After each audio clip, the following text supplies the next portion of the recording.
it's your girl Kat, and I want to talk to you guys today about my experience with dating a narc.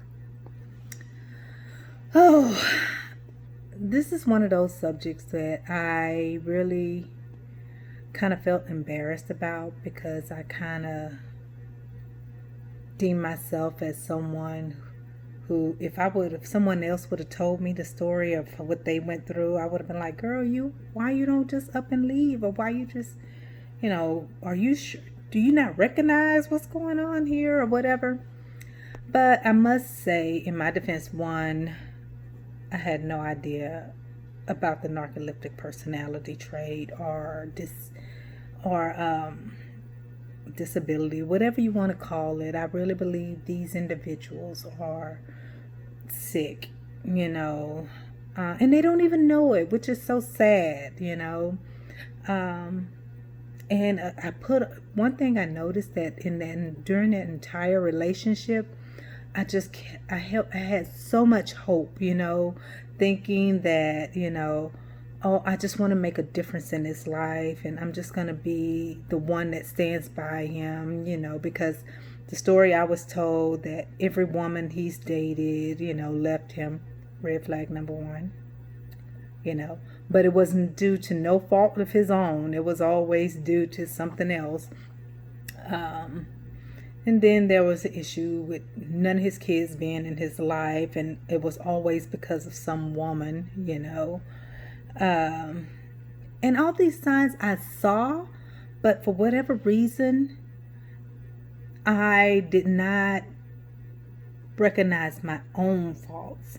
So that's kind of what I want to talk about, because I don't want to make this a bashing him type video. I kind of want to share that experience some, but more so what that experience told me about myself. I came away from that experience learning things that I kind of noticed but did not really stand out, and those things also helped get me to where I am today. And I had to go through those things. I think, because it was one of the ways God was going to use that experience to get my attention. For the longest, all my life, I knew I've always been a people pleaser. I knew I've always been one that overly care about other people and their situations or problems, and so much to a fault to where I would put their cares or feelings or emotions or problems ahead of my own. I would always put myself on the back burner, which I kind of learned the hard way, is that personality trait that I would hold is one that a narc feeds off of. So I was the quote unquote perfect source for this type of behavior. With my personality trait was the perfect source for what a narc is looking for. I must also say that, because of my personality trait, I saw red flags, but I'm one of these people. One, I was married for a very long time, 24 years to be exact. And prior to getting married, I got married straight out of high school. Prior to getting married, I was always that loner type person who always wanted to cater to other people, make sure everybody was okay. I'm still right now to this day the go-to person for my family, the one everybody calls on when they need something, so I kind of grew up in that, let me help others type situation. So therefore, when I met this man, I naturally catered to what he was quote unquote in need of. You tell me you have a need, and if I have a way to help you, I'm gonna help you. So much to a fault sometimes. And in this particular situation, it ended up being to a fault, because at the end of the day, I still can't say that I was taken advantage of, and I still can't say that I was misled. I can say that I was hurt, and I can say that I still have feelings for this person, but I also am learning how to love myself to get over it. Because one thing I do know, I have to sever the ties, Although in this particular situation, he, quote unquote, broke up with me, if we put, being completely honest, but it had to be that way, because if he didn't, I would have probably stayed. And I know that's a sad situation. I know, if anyone is looking at this video and have dated a narc, you're like, girl, you would have stayed. Yes, I probably would have stayed, because I felt like he needed help. Even though he was causing me so much pain, I've learned since we have broken and went our separate ways. And I thank God it was very short-lived. I didn't have to go through, childbearing with this guy. I didn't have to marry this guy, although I was willing. And if he would have popped a question, we did talk about it, because in a true narcoleptic situation, in the very beginning of our relationship, I was the best thing since sliced bread that ever happened to him. Let him tell the story. And our relationship was a whirlwind. As quick as it started, it ended. And it quickly started in repetitively. Every 2 months, we were breaking up and getting back together, All one, because he's leaving, or he's, that was one of his ways to, get to me, because he knew he knew a lot of my deepest secrets. He knew about my fear of rejection, my fear of abandonment. So that was the card he always played. You get mad at something, I'm leaving. You get mad at something, I'm doing this. Meanwhile, I'm still there. Oh no, let's talk about it. I am the one, I'm like, coming from a relationship, like I said, I was married for 20-some years. You don't just up and leave. You talk about situation. But I also recognize now how much of that situation was so toxic and so not for me, but I needed to go through it. And the reason I say I needed to go through it, because I had no boundaries. I would put myself aside. I would put my emotions aside. I would completely disassociate myself, even though I'm being told by this young man, oh, you don't, I can't give you what you need right now. I can't be the man you need. I can't love you the way you need to be loved. Then turn right around, tell me all the things he can't do for me, and then turn right around and have all these expectations of what I need to do for him. Mind you, I am there when you are at your lowest. You have, I don't want to make this sound, Lord forbid, this is not what I want. I don't want to make this sound like, I don't want to just tear him down, even though, if you guys know the true behavior of a narc, it's easy they tear themselves down. But I just want to be realistic to my, what I just experienced. So when we first met, everything was so fast, we met through quote unquote Facebook. He had befriended me, and I guess, I don't put a whole lot of myself out there. I even put less now, and I'm not even on there now, because I've kind of learned my lesson. He made a comment on a post that I posted about my son, and he was just all, telling all these encouraging words to my son, and how you should love your mother, and da-da-da-da. Then he finally reached out to me. I see that you're a woman of class, basically, and his reason for reaching out to me, because I didn't seem like that party goer, and I'm kind of, I'm a woman about my business type thing, and honestly, I fell for it, because at that time I was going through whatever I was going through, and I felt kind of lonely. And not to make light of the situation, because I still right now feel like, to this day, because of what I've been through, even with him, or after coming through 24 years of marriage, being divorced for now almost 5 years, and trying to date. I'm not used to dating. me having a heart that I'm easily taken advantage of. So I'm stepping back and, when I step back and take inventory of the entire situation, I've learned things about what they call gaslighting, and, how I could sit back and see how I felt I was never comfortable I don't want to say I was never comfortable. Let me backspace. In the beginning, I was. I mean, he put the charm on, and you're unlike any other woman I've dated before. You have my back and all this. I was the best thing, like I said, since sliced bread to him. And there was things that I wanted to feel, and I gave in to that, whatever he was saying. So much so, 2 or 3 months, not even say 2 or 3 months, a month and a half or two into the relationship, we were talking about marriage, and all of a sudden it started changing.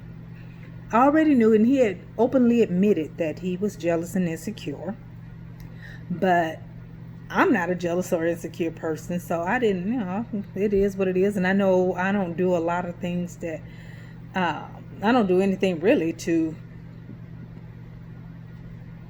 make you even jealous or insecure, But one of the things we shared in common was we both had a love and a passion for physical fitness.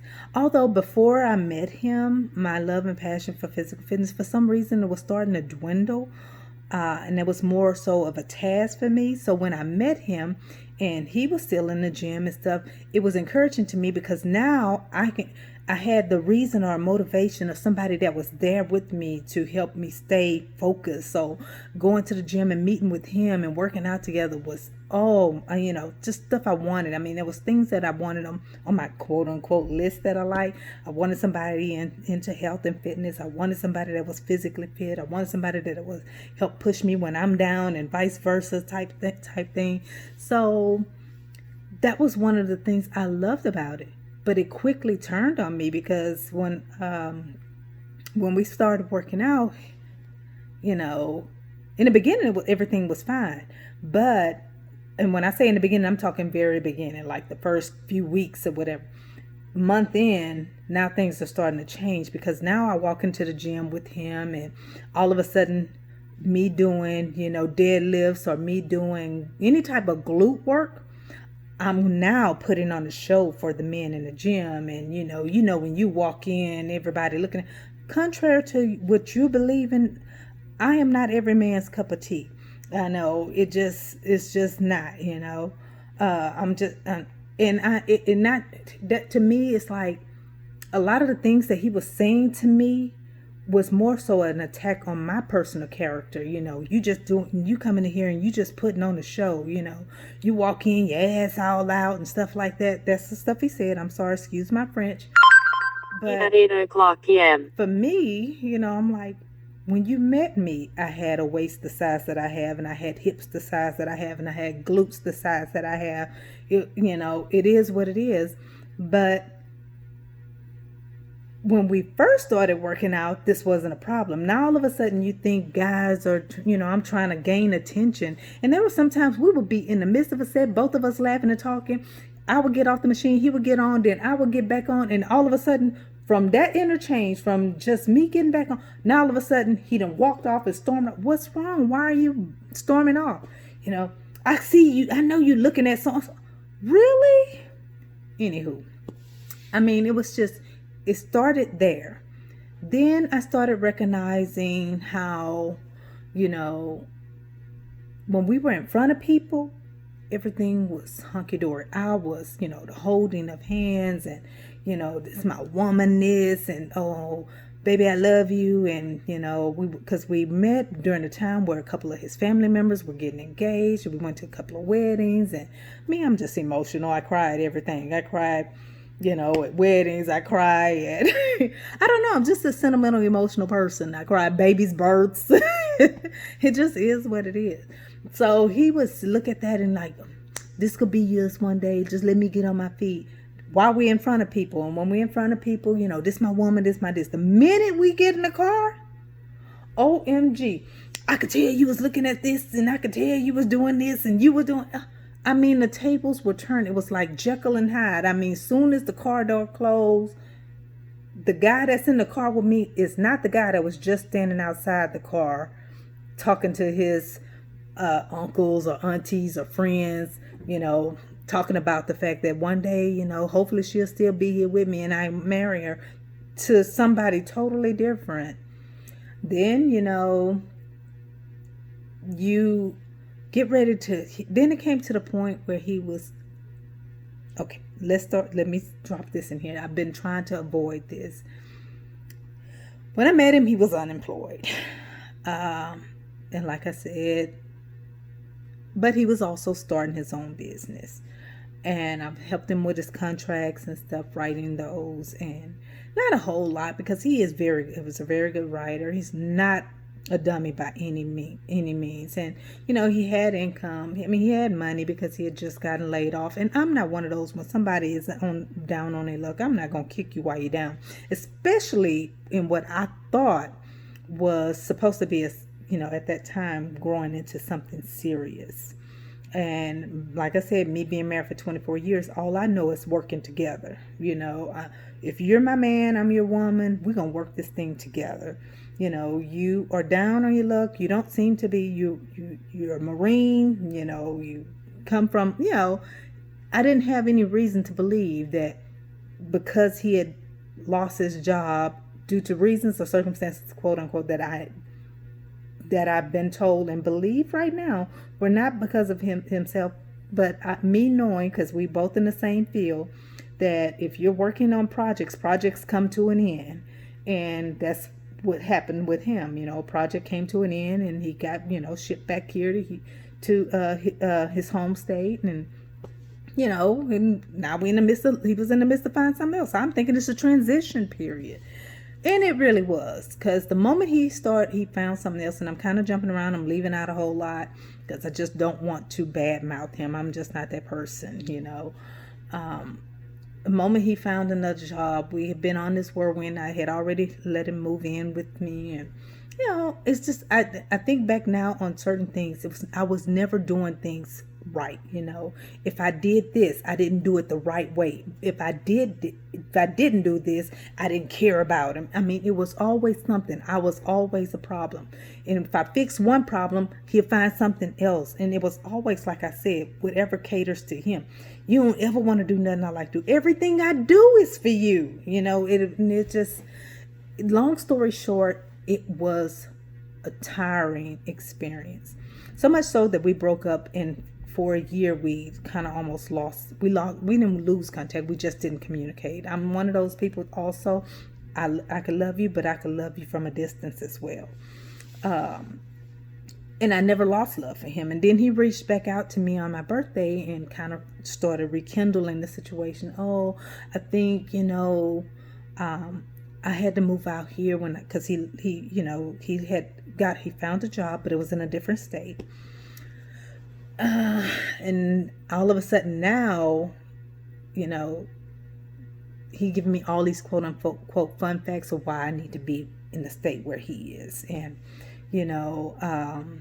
I think what we went through, basically, I needed to be here to set up a place for us. And I hate what you went through with your son, because I did go through some things. Because we had been we started talking, now for about, he contacted me on my birthday, and we talked for about a few days. And I just kind of told him a lot what he missed out on, the issues I was going through, things I went through, the battles I was having, with my family members. And he was like, I hate I wasn't there for you, and this is breaking my heart, and da da da da. I mean, it just went on and on. And me being a vulnerable person I am, who really hadn't gotten over him, was like, okay, well, let me come see you and we could talk about it. And ended up the day before I was due to leave to go visit him, I lost my job. And that's a whole nother story in and of itself.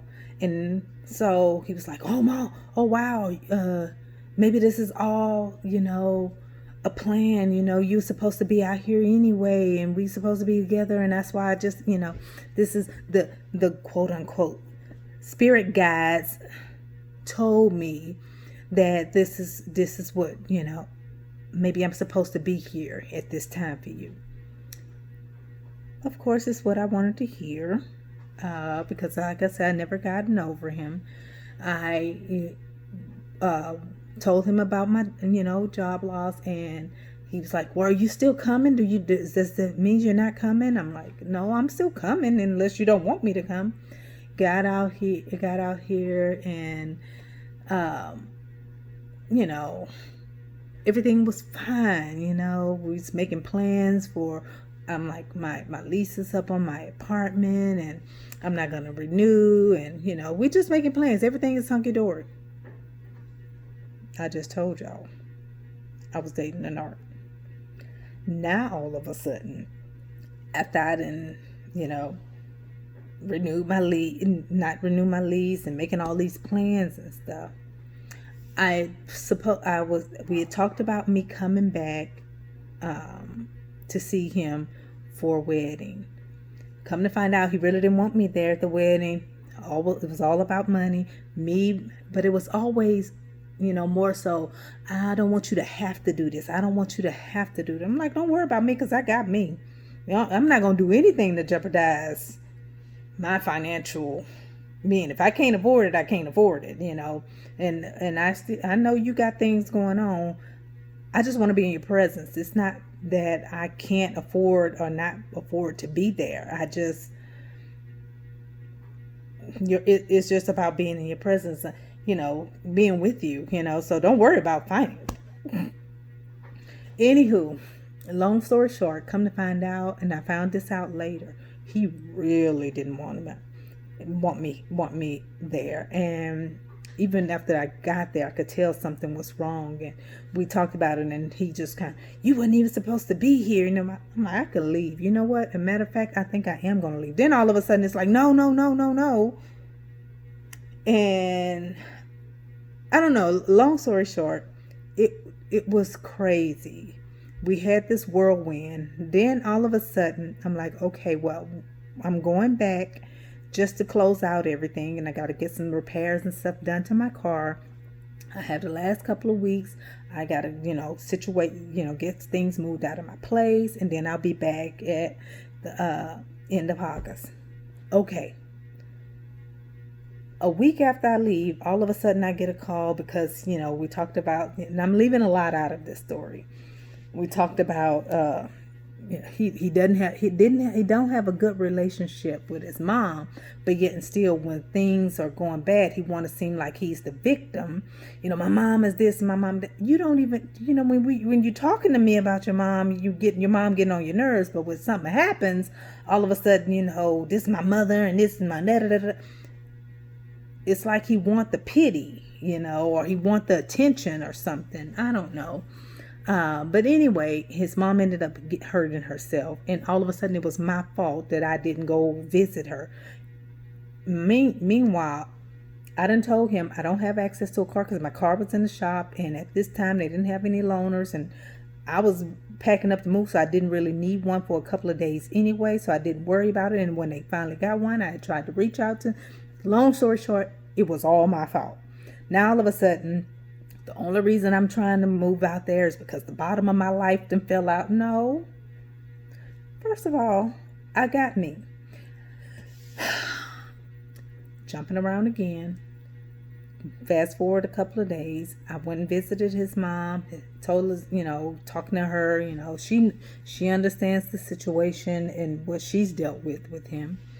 And she wants me to come stay with her. I'm like, I can't. I'll come stay with you for a couple of days. Now, I won't live with you because if me and him aren't together, I just don't feel right being here, Long story short, after I moved out of my apartment, I did go to visit with her because she was like, no, you got to come.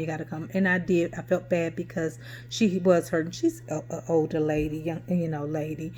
Not that she's invalid, because she's the great looking 70-year-old. Oh my gosh. Very self-sufficient. Anyway.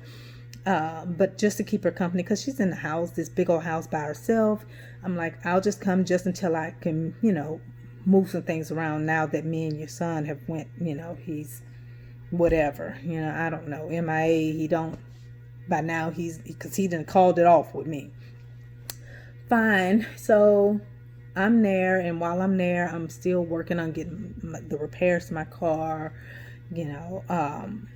closing out, trying to close out the stuff with the apartment. And in the meantime, since I've already told them I'm not renewing my lease and now I don't have a job, where am I going to stay? Trying to figure out, make a plan for that. Making sure, working on my budget. That's a whole nother story too. That's another thing. I'm one of these people, I try to plan out everything, working on my budget to make sure, okay, I can survive for at least 6 or 7 months. How would that look if I do this? Just doing a bunch of different things, trying to focus on me. In the meantime, while I'm there, of course, he keeps coming up because I'm at his mom's house, and she knows how I feel about him, and she's trying to play matchmaker. And long story short, at the end of the day, I was there for about a week, and finally he was like, well, tell her to call me. I call him, and I'm like, I'm not coming there if the only reason you think I'm coming is because I need you or I don't have anything. If I come out there, it's because I'm trying to work on us. At that time, it was now okay. Even on my way there, to go, okay, so now I'm gonna make plans. I'm gonna pack up, and I'm actually gonna go take this multi-hour drive by myself, me and a dog, talking 15, 16 hours here, by myself on the road, in the midst of me on my way. He's contacting, playing the concerned person. 15, 16 hours later, I arrived, and don't worry about it. You're home now. This is, my place is your place. Still not settled in my heart. I'm like, I'm hearing it, but something is still not right. And for a reason, because it wasn't right. That was so short-lived. I moved in September, and by the beginning of November, I was moving into my own place because, let's just say, if he made me live through everything I told him I feared, rejection, abandonment, to the point where he was deliberately flirting with other women in my face, to just make me feel so little. I tell him I'm like, telling him about my spirit, my journey or whatever, and that, I knew my love language was physical touch, so now he won't even hold my hand. It's just, it was, if I told him it made me feel good, he was that more adamant about not putting it in my face, then tried to make me feel bad about it, like I can't give you what you want. But then, like I said before, you can't give me what I want, but yet you still have all these expectations for me and what I should be doing for you. If I tell him I love Trina, if you love me, you would cook for me. Now, when I was cooking, you would tell me I'm only cooking because, I need to eat or whatever. I'm like, then you tell me what? It was so confusing. I was so confused. And I know my father. I'm like, Father, you are not the author of confusion, because this situation has me on crazy edge. Literally, I would walk away from a conversation with him and think I'm crazy. Like, now I know if I would tell him, look, I just want to work this out. I just want, doesn't matter. If I'm trying to be positive, he would flip it to make it find some kind of negative in it. And like I said, up until that point, I still did not know what mentality I was dealing with. I'm like, this guy it's just me, fine. Once again, if I'm the problem, I know how to solve that. I can go ahead and get out of the situation. And, he would tell me things like, if you want to leave, you can leave. You can leave now. You can do this, and this. I ain't never done this to you. And literally, it was so confusing. Then tell me in the same breath, if you care for me, you won't leave me.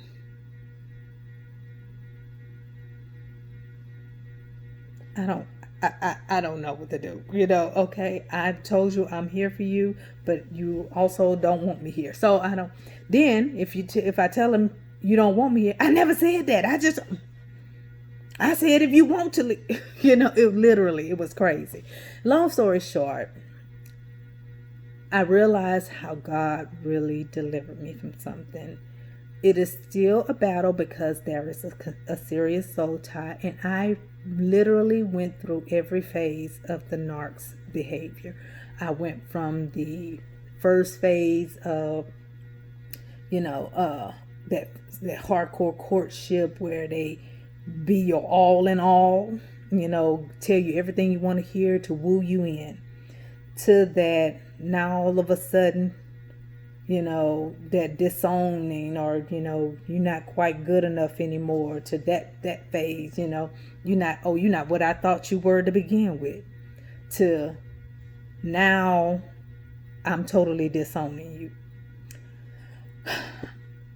I went through all those phases, and I have to admit that there's still love and care for him in my heart right now, even after going through all of that, which I don't think I shared everything. I think I kind of gave you guys, you probably like, what? I'm sorry.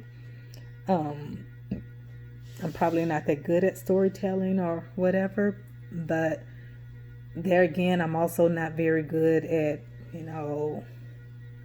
trying to put somebody down. I've never been that like, I am still very much in prayer for him. I do desire that.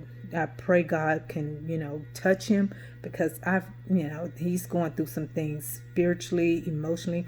One of the things he said to me, I think that seriously resonate with me, is that, he's on this whole totally different type of journey, which to me sounds a little bit demonic, because he's really into, I don't know, dark spirits and stuff like that. And when we was talking about meditating, and I meditate, but totally different. And he told me how he likes negative energy, and I'm trying to ward off negative energy. We were not going to work to begin with.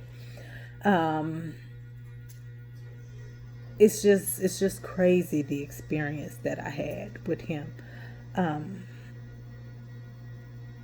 I still pray for him, because I feel like every soul deserves a fighting chance. And I don't know, because one of the things he said, like I was saying a few seconds ago to me, was, and this sounds so harsh, but he literally told me, quote unquote, I'm not serving the God you guys serve, He said, F your God. And I'm like, we can agree to disagree on our religion or whatever. That's fine. But the moment you say that, knowing who the God that I serve, it's like, okay, yeah, we are completely not yoked. I have to let my feelings go. I can't act on these emotions, Yeah, I know what I feel, but the heart can be dumb as sugar, honey, iced tea.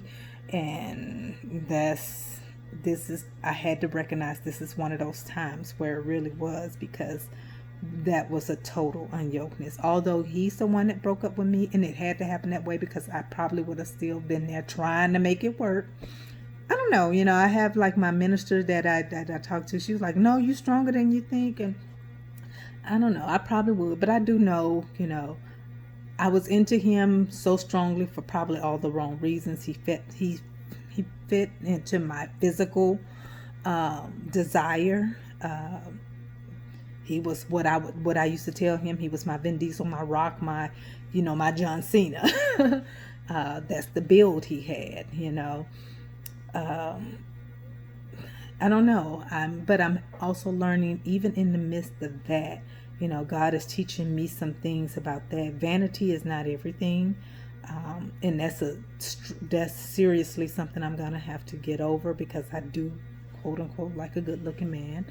Not to say that God is not going to bless me with someone I'm physically attracted to, but I need that to not be my first desire, because at the end of the day, I want somebody who's after God's own heart, and two, if you're after God's own heart, then you're going to treat me that way, because God is not going to treat me any other kind of way other than his child or his being, So if you have the God's own heart, you're going to treat me the right way. And vice versa. I want to be prepared to do the same in reverse. I want to be there for my mate, and not just because he's a very good looking specimen. But anywho, long story short, this kind of, part of my experience with a narc. I may come back on here and talk about more in-depth situations or things that we went through in the almost year and a half, 2-year journey that we've been, which that is not long compared to some of my brothers and sisters who have dealt with narcs for years and have children and was married. Poor things, people that were born to him. Because I even think about his children, and I've witnessed his relationship, or experienced him, how he communicates and talks to them, and it's just, I just get it. Hindsight is always 20/20. So anywho, I don't want to keep you guys, and I don't want to make this story go on and on. I am going to have to come back on here eventually and talk to you guys about how all of that I experienced affected me, and just some of the ways, like I said before, how it helped me to recognize limitations within myself, me being my codependency, my people pleasing, my lack of boundaries, and things that I know now that I truly need work on. However, I'm also thankful to him, because there are certain things in myself that, I realized that for those particular reasons. I realized those things in myself prior to, but even more so how much I need to set those boundaries, because if I did have those boundaries, things would not have gotten as far as they did, and we definitely would not have cohabitated like we did. But I am grateful for the situation. I am also grateful that I'm out of the situation. Now I need to continue to pray, and if you guys believe in prayer, to break this soul tie I have.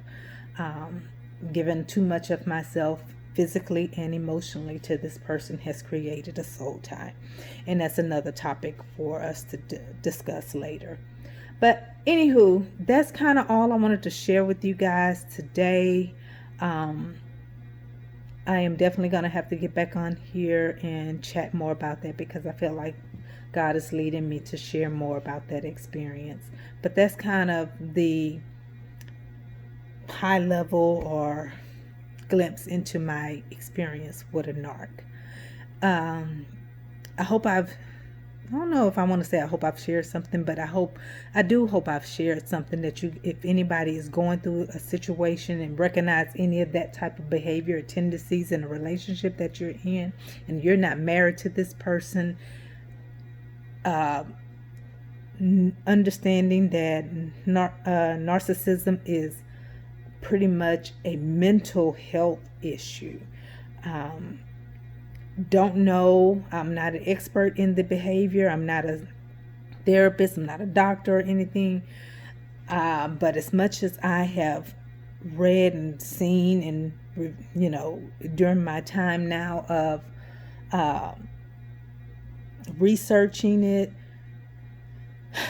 it is not a behavior that can be unlearned quickly, and it's not a behavior that they would just get over. So it's going to take a very strong person to stay in that, because it does something to you mentally. It affects you mentally, because it'll have you second guessing yourself and making you think you're crazy if you stay in it. So I'm not one to tell nobody to leave their mates and spouses. I'm going to say pray, and you ask God for discernment, and you ask God for direction, and you ask God to lead you in whatever area, what path you should take in that relationship.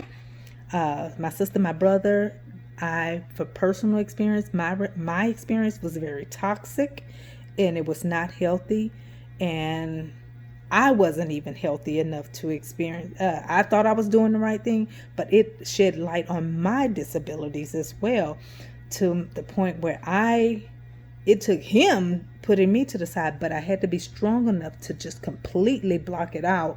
Once I left, not opening that door again. And that in and of itself it's hard, especially during this time where we are, I moved to a different state for this guy. I'm living alone in a state that I know no one for this, because of this guy.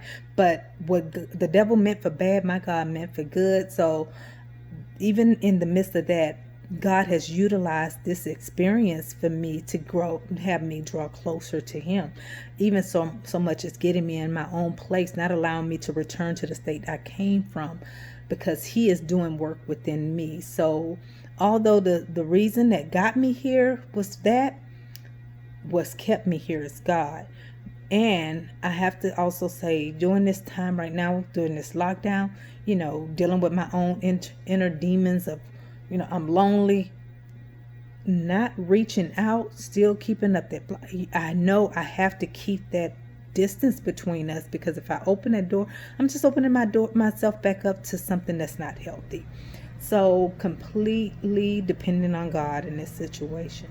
I'm going to end this video here, but we might have to come back, recap, or, revisit this conversation again, because this has truly been an experience. I'm grateful for it. It still hurts, but I'm weighing myself with God, getting through it. And I just pray that you guys, if you're dealing with the same situation or similar situation, that you're able to seek the Lord and his will for you in your particular situation. Know that I understand. Like I said, wasn't in my experience a very long time. It's some people I know, or have just during my research or the groups and stuff that I've joined, how women spend years, and my hat's off to you for being able to put up with it for years. But I will continue to pray for you, and I just say, my brothers and sisters, be aware. That's all I have, and I hope, like I said, I've shared something to open your eyes, and maybe we'll talk about this again.